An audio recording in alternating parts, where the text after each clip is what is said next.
I was driving home after a long shift, still in my plain work clothes, nothing fancy, nothing that showed who I really was.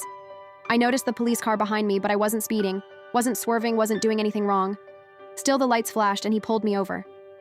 The officer walked up to my window with that look, the kind of look that says he already decided who he thought I was.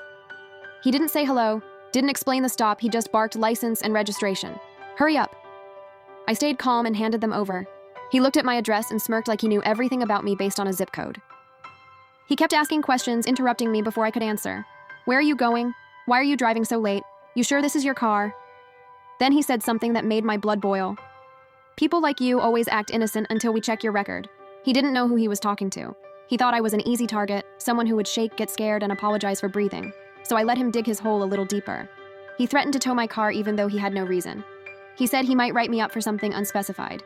He kept trying to intimidate me, but I didn't raise my voice once. Finally, he asked if I had anything else to say before he wrote a citation. That was my moment. I calmly reached into my bag and pulled out my wallet again. But this time I handed him a small leather ID case.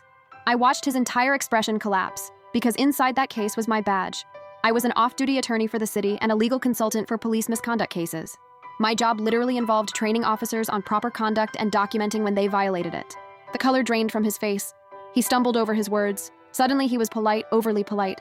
He started apologizing, saying it was a misunderstanding, that he didn't mean to come off aggressive. But I wasn't done. I asked for his name, badge number, and supervisor. He hesitated, but I reminded him that withholding that information violated department policy. My voice stayed calm while he shook like he was standing in snow. The best part was when his supervisor arrived on scene. The officer tried to spin the story, but the supervisor took one look at me, saw my badge, and said, "This stop is over. Officer, we will be discussing this." I left without a ticket, without a warning, without anything. I drove away knowing he learned a lesson he needed. He thought I'd be an easy stop until I proved him wrong.